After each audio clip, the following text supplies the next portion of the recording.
Gabi ay hindi makatulog, ako'y dinadalaw ng konsensya ko. Sabi niya sa'kin wag akong manahimik, ayos lang yan, akong bahala sa'yo. Kasalanan ko ang lahat ng ito, bakit tumanggi ako sa hiling mo? Patawad Kuya Lando, kasi naging duwag ako. Ako'y taga-ermita, ang pangalan ko ay Boyet, tambay ng eskinita, yung laging nakabonet. Ako'y dumidiskarte bilang isang panganay, ginagawa ko yon para makatulong kay nanay. Sumasampas sa jeep, nagtatawag ng pasahero sa gabi. Ako ang nagsisilbing basurero, tapon basura at suki ko si Kuya Lando. Wala pang tao, kaya pinto nila'y sarado, kaya't nag-aabang, hinihintay siyang dumating. Nakasalubong ko si Gregor na parang napapraning. Hindi niya ako pinapansin, ang layo ng kanyang tingin, at parang may hinihintay sa eskinitang madilim. Sa gabi ay hindi makatulog, ako'y dinadalaw ng konsensya ko. Sabi niya sa'kin wag akong manahimik, ayos lang yan, akong bahala sa'yo. Kasalanan ko ang lahat ng ito, bakit tumanggi ako sa hiling mo? Patawad Kuya Lando, kasi naging duwag ako. Ngayon ko lang nilabas ang matagal kong kinimkim, gabi-gabing di makatulog, araw-araw din lasing. Pinapagabag ng konsensya, puso'y napakaitim, dahil sa nasaksihan ng mundo ko ay dumilim. Parang naging pipit bingi sa nilalakaran ko, wala akong ibang kausap kundi ang sarili ko. Patawad Kuya Lando, ngayon ko lang sinabi to kasi si Ate Elsa sa'kin laging nagmumulto. Hindi ako pinapatulog ng boses niyang nag-e-echo, humihingi ng tulong, gusto niya akong tumistigo, pero di ko alam kung bakit ako'y laging kabado. Walang lakas ng loob na humarap sa husgado. Sa gabi ay hindi makatulog, ako'y dinadalaw ng konsensya ko. Sabi niya sa'kin wag akong manahimik, ayos lang yan, akong bahala sa'yo. Kasalanan ko ang lahat ng ito, bakit tumanggi ako sa hiling mo? Patawad Kuya Lando, kasi naging duwag ako. Isang gabi ng Webes may kumakatok sa bahay, si Gregor nangungutang, na-stroke daw kanyang nanay, pero wala pa akong singil sa aking mga pautang. Si Kuya Lando ay hinihintay ko pang lumutang, eskinita sa ermita, doon ako nag-abang. Si Ate Elsa pa uwi na galing daw Alabang, may kasunod siya sa dilim, dalawang nilalang, isang may hawak na lanseta parang nahihibang. Hindi ko naabutan si Gregor sa kanila, para ipahiram ko ang natitira kong pera. Pinagplanuhan nilang dalawa, si Ate Elsa, si Gregor at yung pinsan niya na vendor sa luneta. Patawad ko, ngayon ko lang sinabi ang lahat, walang lakas na loob sa inyo na humarap. Naisulat ko na ang dala-dalang bigat, kaya't patawad Kuya Lando, alam kong hindi ito sapat. Sa gabi ay hindi makatulog, ako'y dinadalaw ng konsensya ko. Sabi niya sa'kin wag akong manahimik, ayos lang yan, akong bahala sa'yo. Kasalanan ko ang lahat ng ito, bakit tumanggi ako sa hiling mo?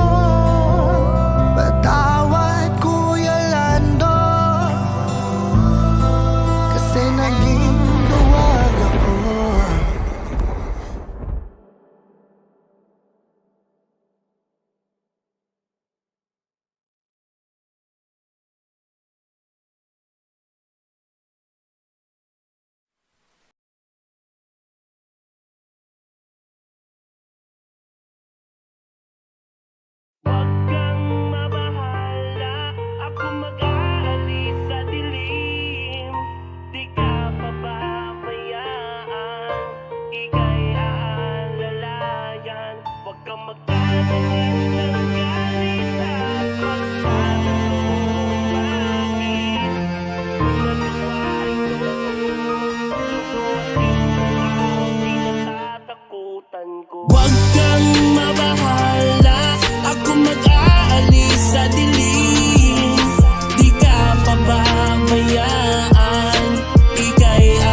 Nagsimula ang kabanata ng aking makilala. Isang bata sa iskinita, doon sa dakong ermita. Habang ako'y nakakaranas ng pang-aalipusta. Dahil ako daw ay mahina at ako'y isang lampa. Ngunit biglang may dumating isang batang nakaitim. Kundi daw sila titigil, siya ang kanilang harapin. Bigla silang nagtakbuhan, agad kaming iniwanan. Ako'y natulala at labis na nahihiwagaan. Siya si Gregor, ang batang kanina'y sa'kin nagtanggol. Sa kanya ay nagpasalamat at biglang humagulgol. Sawang-sawa na kasi ako sa aking nararanasan. Kaharangin, sasaktan at pilit na pagnanakaw. Bakit ganito ang mundo? Tanong na may pagkalito. Kung sino pang mabuti siyang dumaranas ng ganito. Siya'y biglang umakbay sa'kin, itaga mo sa bato. Tayo'y magkaibigan at ako'y laging naririto.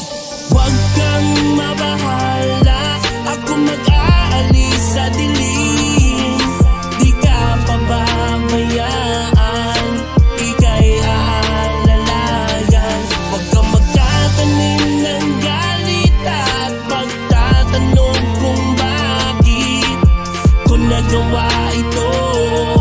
Kung dumating ng araw, di natatakutan ko. Kahit sino pang humarang, walang makakahadlang. Pagkat may kaibigan ng katuwang sa bawat hakbang. Wala nang kakatakutan, basta't kami ay magkasama. Pagkatapos sa eskwela, kami diretso kalsada. Upang kumayod kumita ng kahit na konting baryang. Kailangan niya upang tulungan ng may sakit niyang ina. Lubos sa aking paghanga, sa aking matalik na kaibigan. Nangako sa sariling hindi siya iiwanan. Ngunit dumating ang araw na hindi ko inaasahan. Sabi ng aking ama, lilipat kami ng tirahan para daw mas mapaganda ang aking kinabukasan. Agad tumakbo palayo upang hanapin ang kaibigan. Paalam na Gregor, sambit na may pagkalito.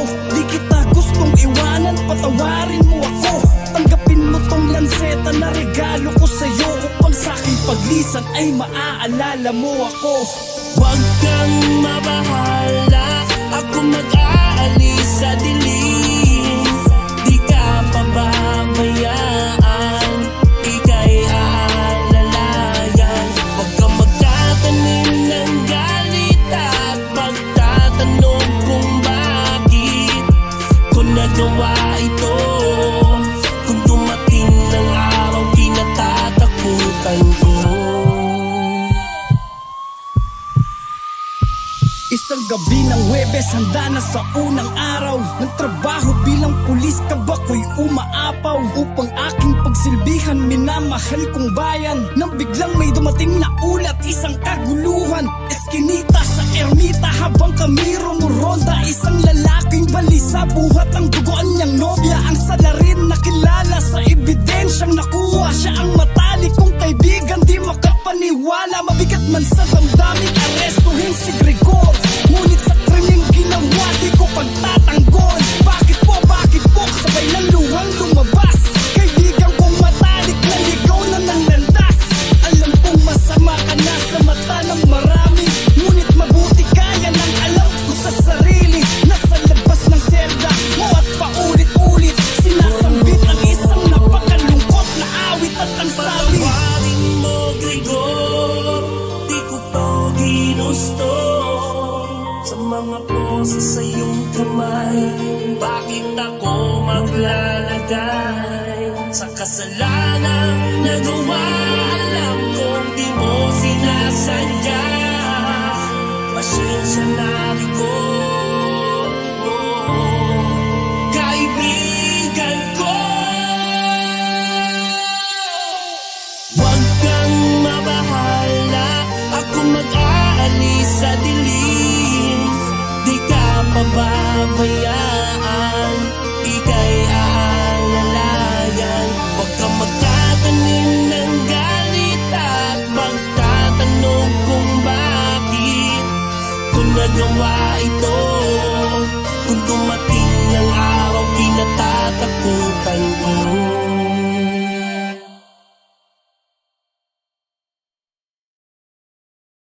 Isang gabi ng Huwebes, handa na sa unang araw ng trabaho bilang pulis, kaba ko'y umaapaw upang aking pagsilbihan minamahal kong bayan. Nang biglang may dumating na ulat, isang kaguluhan, eskinita sa ermita habang kami rumuronda. Isang lalaking balisa, buhat ang dugoan niyang nobya. Ang salarin nakilala sa ebidensyang nakuha, siya ang